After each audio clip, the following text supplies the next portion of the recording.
Eh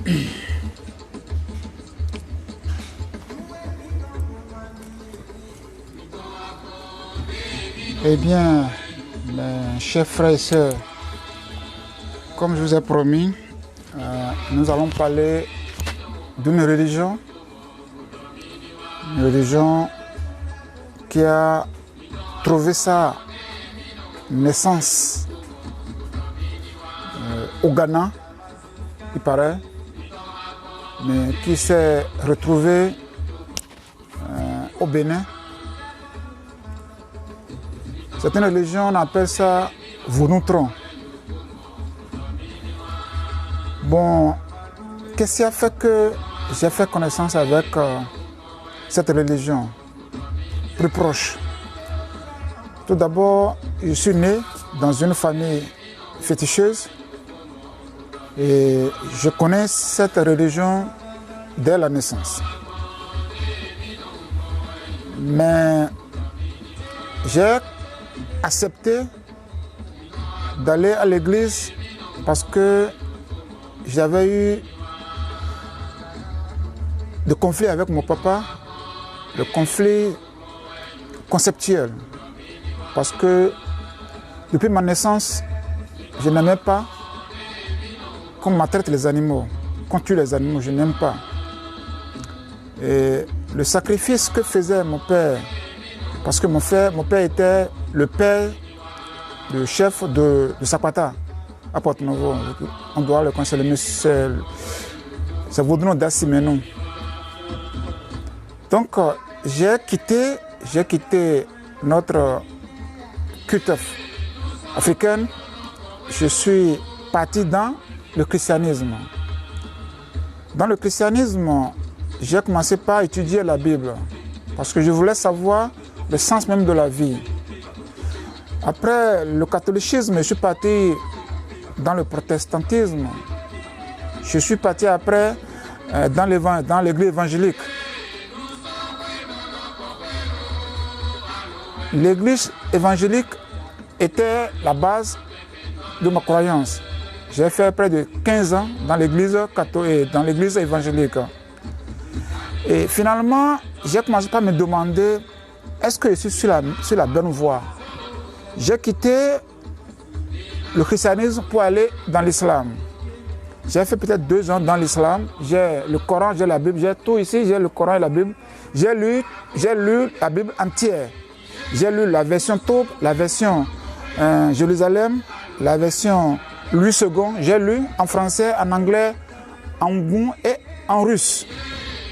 Donc je connais bien la Bible. J'ai lu le Coran aussi, j'ai la Coran, et la prière et le Coran traduit en français.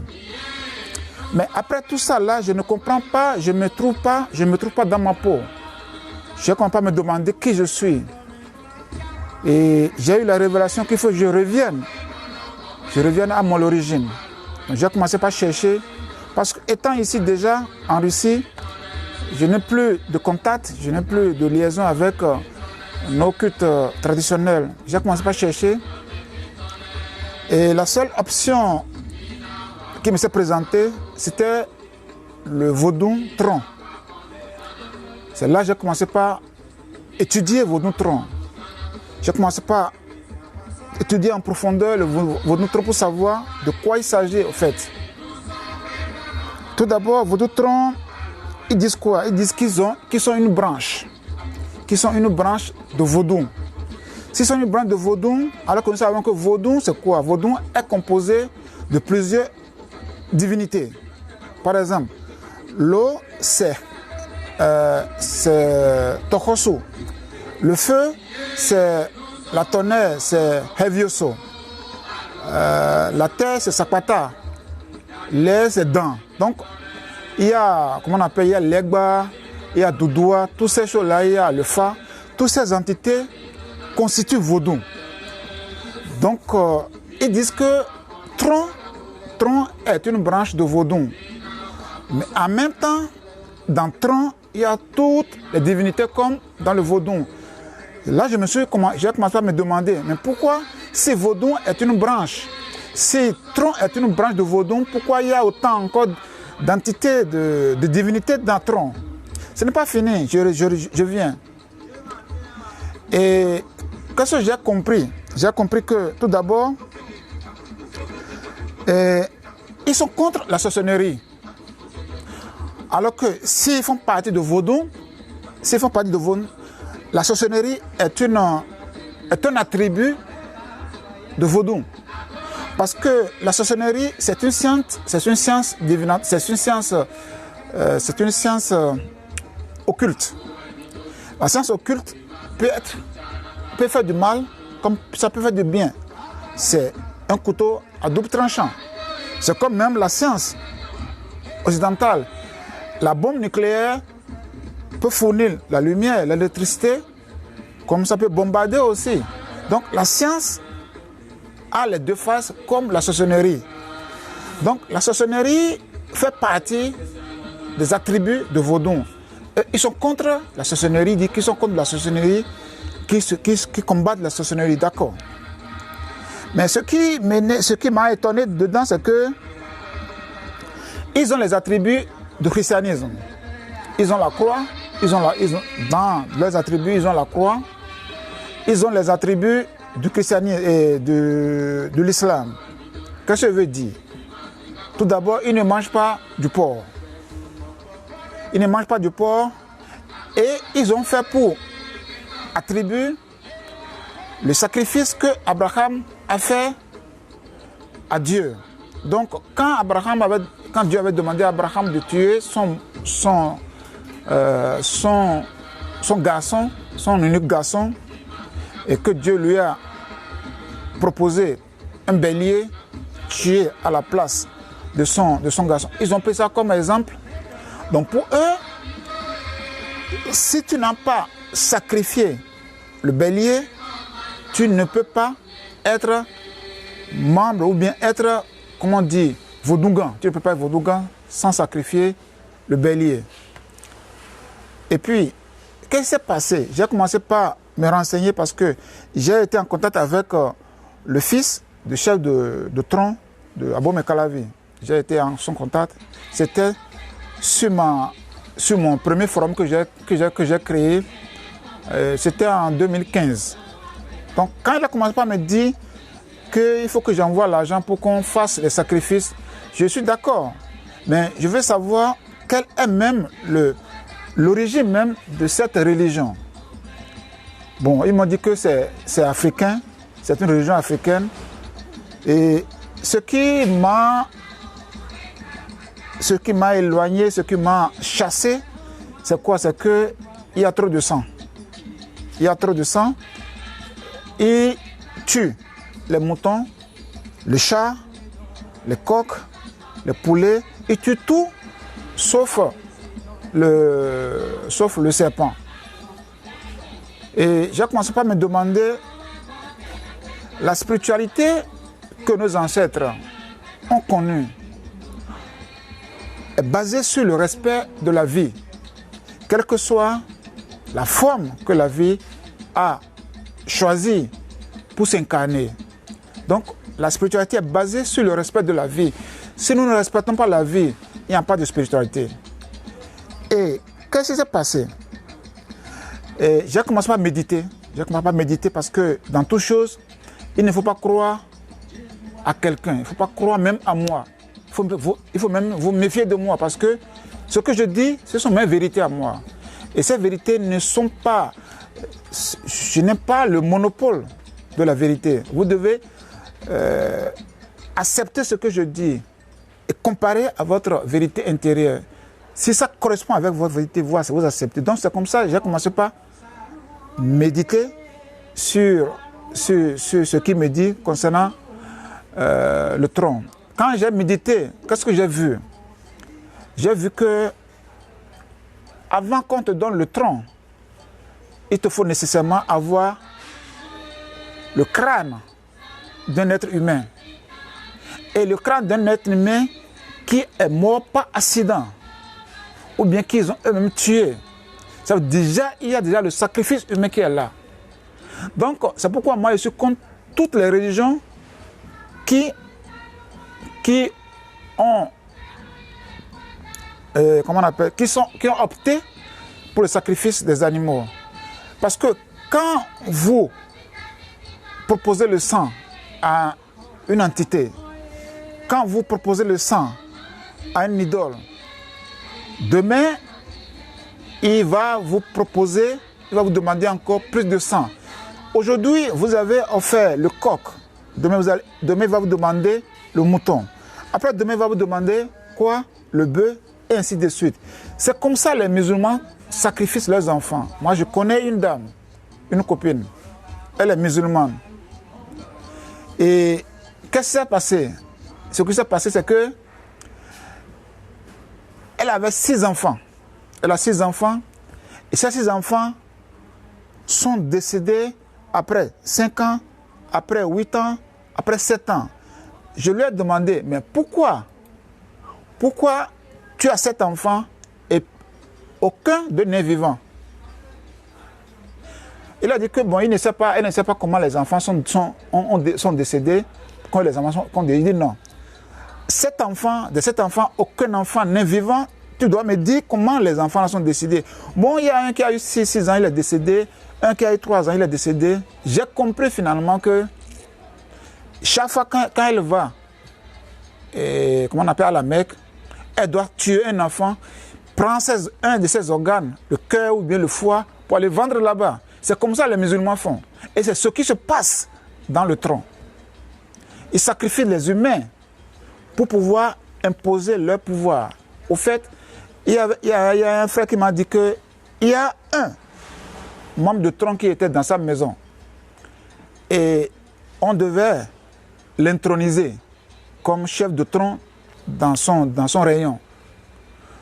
Le soir, quand on devait l'introniser, son enfant est décédé. Son enfant est décédé et l'enterrement de l'enfant, ils n'ont pas fait ça devant les gens. Ils ont fait ça dans leur secret sans des témoins. Ça veut dire que dans leurs habitudes, avant d'introniser quelqu'un comme chef de tronc, nécessairement, il doit sacrifier des enfants. Non seulement des enfants, mais il doit sacrifier aussi le bélier. C'est quoi le bélier? Pourquoi les musulmans sacrifient le bélier? Je vais vous expliquer pourquoi.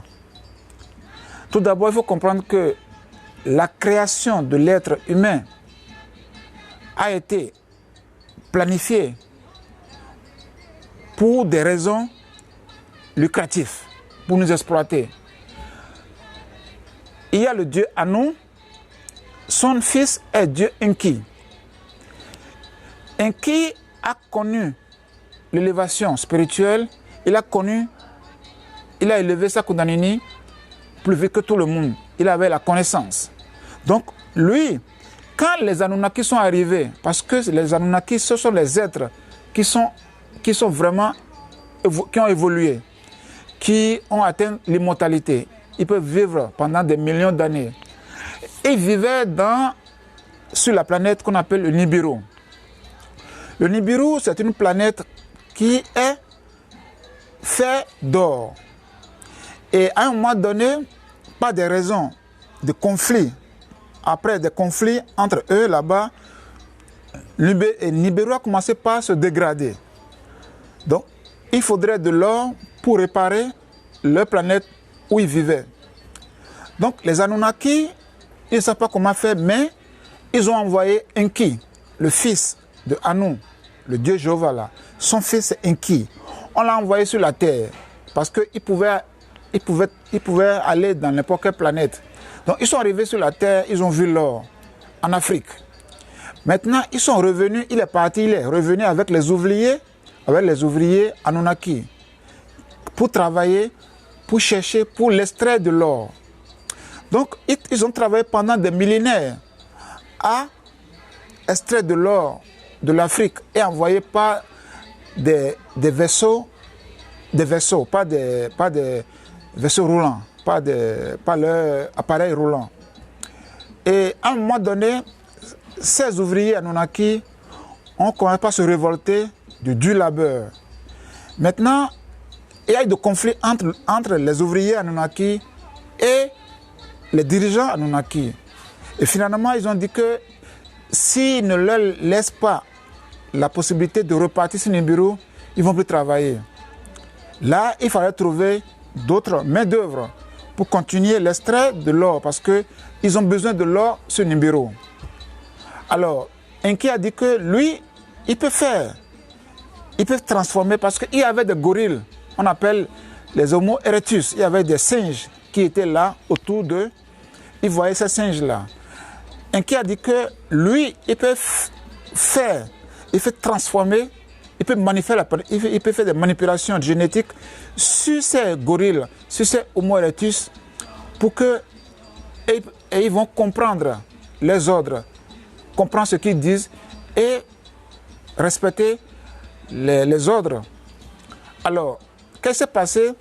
Il y a eu une réunion des Anunnaki et Dieu à nous ne voulait pas parce que Dieu à nous sait que si on donne l'intelligence, si on donne la science, si on donne l'intelligence à ces gorilles, peut constituer des menaces pour eux. Mais ils ont entendu qu'ils vont créer l'homme pour remplacer ces Anunnaki ouvriers. Et après, ils vont les éliminer. Après qu'ils ont extrait l'or dont ils ont besoin. Donc c'est comme ça qu'ils ont passé par l'opération. Enki a fait rentrer dans une cage beaucoup de ces Homo erectus, de ces gorilles. Il a fait la manipulation la manipulation génétique sur ces gorilles et il a créé à partir de ces Homo erectus, il a créé des Homo sapiens. Il a créé à partir de ces Homo erectus les Homo sapiens. Et à partir des Homo sapiens, il a créé des Homo sapiens sapiens. Parce que les Homo sapiens sont issus de la manipulation génétique des Homo erectus. Et maintenant, les Homo sapiens sapiens ont été créés avec l'amour que Enki avait pour les Homo sapiens. Comment ça s'est fait? C'est que les dieux ont commencé par aimer les Homo sapiens. Et l'accouplement entre les dieux et les Homo sapiens, ça a donné les Homo sapiens sapiens, qui sommes nous aujourd'hui. Donc nous sommes issus de l'amour de Enki envers nous. Enki a aimé les êtres humains, nous sommes les enfants d'Enki, ce qui n'a pas plu au Dieu à nous, au Dieu Jéhovah. Et c'est ça même qui a fait le conflit entre le Père et le Fils. C'est ce qui est écrit dans la Bible qu'on appelle le diable a été chuté. Il parle de Enki. Enki n'a pas voulu obtempérer. Enki n'a pas voulu que l'être humain soit sacrifié, que l'être humain soit éliminé. C'est ce qu'ils font jusqu'à aujourd'hui. Alors, pourquoi les musulmans sacrifient chaque année les béliers? Je vais vous expliquer. Tout d'abord, il faut comprendre que Enki qui nous a créés, son signe zodiaque, c'est le bélier. Donc chacun de nous, nous naissons avec un signe zodiaque. Par exemple, quelqu'un qui est né taureau, quelqu'un qui est né, comment on appelle, sagittaire, quelqu'un qui est né scorpion, quelqu'un qui est né poisson, ainsi de suite. Donc Enki qui nous a créés, il est du signe bélier. Donc le signe bélier, quand tu es du signe bélier, ton totem, elle doit être le bélier. Donc, personne ne doit tuer. Si on tue le bélier, on tue ton énergie. Parce que c'est l'énergie du bélier qui est en toi. Donc, Enki qui nous a créés, son signe zodiaque est le bélier. Et comme Dieu à nous, Dieu Père, est contre Enki, jusqu'à aujourd'hui, il y a la guerre entre eux. La bataille, parce qu'il y avait eu des civilisations. Les civilisations comme l'Atlantide. L'Atlantide a été détruite à cause de cette guerre qui se déroule entre Enki et Anu. Parce que Anu veut coûte que coûte qu'on détruit l'être humain. Il veut coûte que coûte qu'on détruit la race humaine. Ce que Enki ne veut pas, parce que Enki, pour lui, nous sommes ses enfants. C'est pourquoi il se bat jusqu'à aujourd'hui pour la préservation de l'être, de la race humaine sur la terre. Alors, les musulmans, ils tuent chaque année le bélier dans l'intention de tuer un qui. Et c'est ce que fait aussi le tronc. C'est là que je vais arriver. Le tronc, il tue le bélier en flagrant, en public, pour introniser quelqu'un parce que le bélier est le signe zodiaque de Enki. En même temps, ils ont la photo de Shiva dans leur temple. C'est quoi Shiva? Shiva, c'est Enki. C'est que ils sont ignorants, ils ont tout mélangé, ils ne savent même pas ce qu'ils font. Ce qui est sûr, ce qui est à comprendre ici, c'est quoi? C'est que ce sont les gens qui manipulent, qui escroquent les gens. Ils sont en train de faire l'escroquerie. Avant de rentrer dans leur camp, dans leur religion, tu dois dépenser des millions. Des millions, ils demandent. Donc, c'est pour vous dire quoi? La plupart de les chefs là sont des gens qui ont eu leur richesse à partir de l'escroquerie des autres. Beaucoup de gens qui sont rentrés dans la religion ont vendu tous leurs biens pour faire des sacrifices.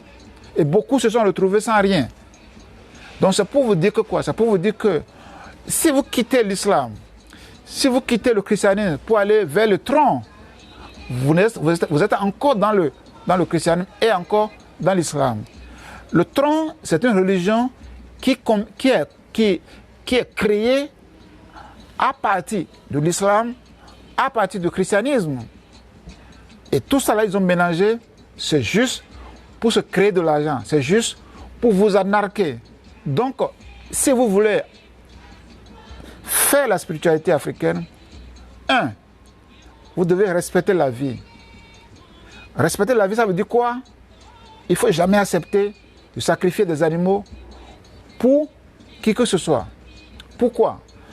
Parce que sacrifier les animaux pour un idole, pour une entité, c'est le droguer. Vous le droguez, vous l'obligez à vous faire ce que lui-même, il ne veut pas vous faire. Mais si vous le droguez, il sera obligé de faire ce que vous lui demandez. Par exemple, vous devez traverser des moments difficiles de 2 ans, 3 ans. Mais vous droguez cette entité, il est obligé de faire barre à cette période de votre vie pour que vous continuiez à vivre à l'aise. Mais c'est que demain, il n'y a rien de gratuit sur cette terre. Aujourd'hui, vous avez donné le poulet. Demain, vous allez donner le mouton. Après demain, vous allez donner le bœuf. Après demain, 100%, il va demander votre sang. Le sang de vos enfants. Et c'est ce qui fait que beaucoup de gens sacrifient leurs enfants, sacrifient leurs proches. Moi, je connais beaucoup de gens. Même la dame dont je vous parle là, non seulement elle a tué tous ses 7 enfants. Il y avait un gars qui travaillait avec lui. Le gars aussi, il est décédé à l'âge peut-être de 25 ou bien de 30 ans. Donc ce sont des gens qui peuvent vous poisonner. C'est qu'ils ne tuent pas d'une manière, comment on appelle, d'une manière mystique, non. Si par exemple, moi je suis ici, qui peut me tuer avec... Ils ont fait, les musulmans, ils ne peuvent pas me tuer d'une manière mystique. Ils ne peuvent pas tuer. Ils peuvent t'empoisonner. Ils peuvent te tuer avec... C'est ce qu'ils font. Pour prendre le cœur des gens pour les vendre. Le cœur de l'homme ne fait pas l'argent. Le sang de l'homme ne fait pas l'argent. Non. Ils prennent ça pour aller... En Israël, il y a tout un réseau de trafic des organes humains. Il y a tout un réseau. Aussi, en Arabie Saoudite aussi. Parce que ces vieux-là, ces vieux arabes, ces vieux riches-là, ils ne veulent pas mourir. Ils ont besoin des organes des enfants. Ce qu'ils font en Afrique. La plupart des musulmans africains qui sont riches, ils sont riches à partir des trafics de drogue, des trafics des organes humains. Ça, il faut savoir que c'est ça. Je n'ai même pas, je peux démontrer, parce que je suis né au Bénin, je sais ce qui s'est passé. On a eu à exécuter beaucoup de comment on appelle, de marabouts qu'on a surpris, qu'on a attrapés qui, après avoir tué les enfants, ils ont pris les organes des enfants, qu'ils ont jetés après, ils ont jeté le reste dans la pluie. Ça, c'était la monnaie courante au Bénin, quand j'étais encore au Bénin. Je pense que ça continue jusqu'à aujourd'hui. C'est que il faut voir dans les valises que ces musulmans-là transportent avec eux. Il faut voir ces valises-là. Il faut fouiller ces valises-là. Et c'est la raison pour laquelle, à la veille de leur voyage, il y a des enfants qui disparaissent. Donc c'est la même chose avec le tronc. Le vaudou tronc, c'est une religion criminelle qui sacrifie les enfants, qui sacrifie les êtres humains, qui sacrifie les animaux, qui escroque les gens. Il n'y a rien de spirituel là. Il n'y a rien de spirituel dans le vaudou. Je n'ai pas caché ma face, je m'appelle Dassi, ils me connaissent. Donc je peux démontrer ce que je dis. Et beaucoup de gens qui ont été membres de cette religion peuvent témoigner. Heureusement que je n'ai pas été. Si j'étais au Bénin, j'allais rentrer. Mais je sais, à partir d'ici, j'ai connu tous leurs secrets. Et c'est le secret qui cache aux gens jusqu'à aujourd'hui.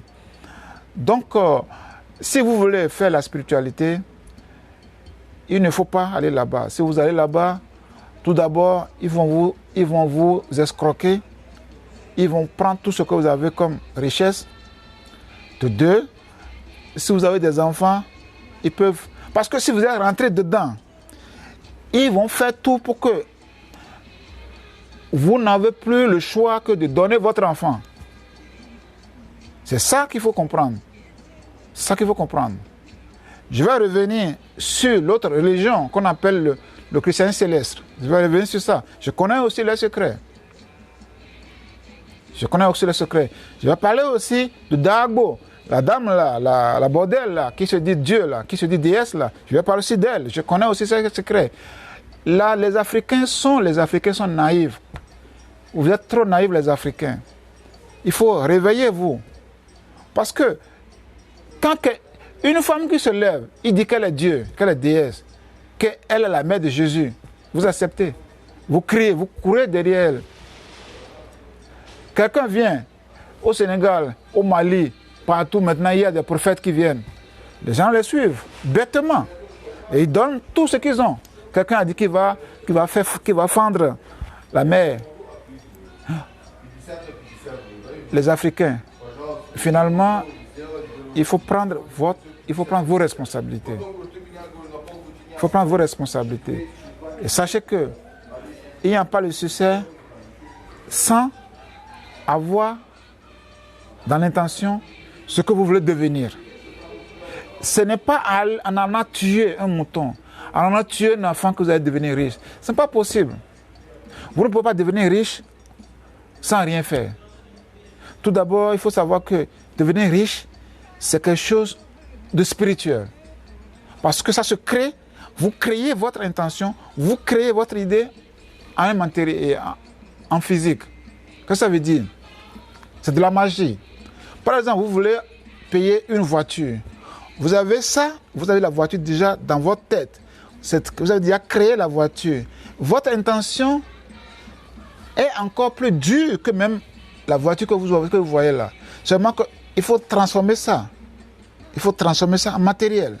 Comment faire ça? C'est que il faut nécessairement croire en vous, croire en votre force créatrice, croire que vous êtes des dieux, vous pouvez créer tout ce que vous voulez. Pour cela, il faut tout simplement, non seulement croire, attendre la réponse à votre prière, à ce que vous avez demandé, mais il faut servir les autres. Ce n'est pas en travaillant que vous allez gagner de la richesse, non. La richesse se crée dans la tête, tout en servant les autres. En servant les autres avec amour. Vous allez voir que l'argent va affluer vers vous. C'est ça. Vous n'avez pas besoin. Si les plus riches devaient être ceux qui font des millions, les plus riches devaient être ceux qui travaillent du matin au soir. Le travail vous donne seulement du pain. Mais la richesse se crée dans la tête. Vous imaginez ce que vous voulez. Je veux par exemple, je vais payer une voiture. Et il faut savoir que vous voulez payer cette voiture-là, pourquoi? Pour servir vous-même ou bien pour servir les autres. Si vous avez l'intention de servir les autres avec la voiture, vous avez la voiture. Mais si vous avez l'intention d'avoir cette voiture-là pour montrer aux gens que vous êtes plus que, vous n'aurez jamais cette voiture-là. C'est ça la loi de la vie.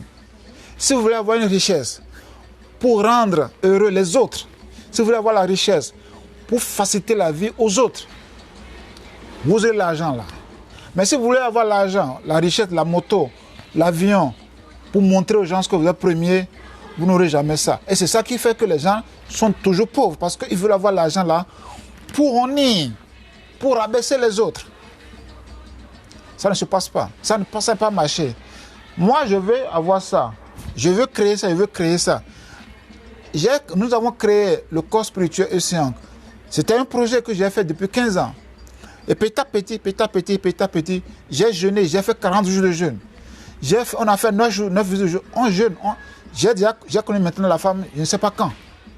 Donc, j'ai fait l'abstinence, je jeûne, je médite peut-être que 3 heures, 4 heures, toute la journée, je peux méditer des fois, juste pour être à votre service, pour connaître ce que je veux, pour connaître ce que je peux vous donner, pour être la force d'être à votre disposition. Beaucoup de gens me demandent des aides. J'essaie d'aider. Je ne donne pas de l'argent aux gens, mais je peux les aider à avoir de l'argent. Je peux les aider à gagner de l'argent. Je peux aider les gens à se libérer de leur esclavage sentimental. Je peux les aider à se libérer de la maladie. Je peux les aider à se libérer du cancer, de n'importe quelle maladie, parce que la force de guérison se trouve en vous. J'essaie de montrer à chacun. Beaucoup peuvent témoigner. Beaucoup ont eu la guérison. Beaucoup ont eu la guérison du cancer, la guérison de beaucoup de maladies. Et en Afrique, et en Europe ici, beaucoup. Vous n'avez pas besoin de prendre des médicaments. Vous n'avez pas besoin de prendre des médicaments. Les médicaments, 90% des médicaments qui sont dans les pharmacies sont faux. La plupart des médicaments sont là pour vous tuer. Donc, si vous avez des problèmes, ceux qui ont confiance en moi, si vous avez des problèmes, j'ai 4 téléphones. Pourquoi? Parce qu'il y a beaucoup de gens qui m'appellent de gauche à droite. Si ce téléphone est occupé, l'autre doit travailler. Si l'autre est occupé, l'autre doit travailler. C'est pourquoi j'ai 4 WhatsApp. J'ai 4 pages de Facebook parce que Facebook me bloque tout le temps. Donc, je fais ça pour être à votre disposition. Je fais ça pour vous aider. Surtout maintenant, pendant la période de soi-disant de pseudo-pandémie, je veux que vous soyez au courant de ce qui se passe. Ne vous laissez pas manipuler. Ne vous laissez pas emprisonner. Vous avez le droit d'être qui vous êtes. Vous avez le droit d'être humain. Vous êtes né humain, vous devez mourir humain. Vous êtes né Dieu, vous devez mourir Dieu. Ne laissez pas les gens prendre le pouvoir sur vous. Prendre le pouvoir sur vous, quand vous allez vous vacciner, ils vont vous dominer jusqu'à la fin. C'est ce que je refuse. C'est ce que je refuse. Donc, je vous prie de bien vouloir comprendre ce que je dis. S'il y a des questions, tous mes téléphones sont à la disposition. Je ne me cache pas. Je veux tout simplement faire quelque chose pour la race noire. Je veux faire quelque chose pour que vous soyez libres. Pour que nos enfants, pour que nos petits-enfants soient fiers de nous. Parce que si nous nous taisons aujourd'hui, si nous avons peur de mourir, nos enfants, ils vont douter même. Si on était même des humains. Parce que nous avons tous les moyens maintenant. Donc il faudrait que nous exploitons tous ces moyens que nous avons pour parvenir à nos frères et sœurs la vérité que je connais. J'ai parcouru beaucoup de pays. Je n'ai pas 20 ans. J'ai eu beaucoup d'expériences dans ma vie. Donc je partage avec vous ces expériences pour que vous puissiez aussi partager avec les autres. Pour que notre race retrouve sa place, retrouve son honneur, sa fierté, son respect parmi les races sur la terre. Bonne soirée à vous tous. Ok. Donc, demain, je vais essayer, on va développer un autre thème. Ce thème sera sur sur le christianisme céleste. Sur le christianisme céleste, on va développer ça pour que vous voyez si il vaut la peine d'être chrétien céleste ou pas.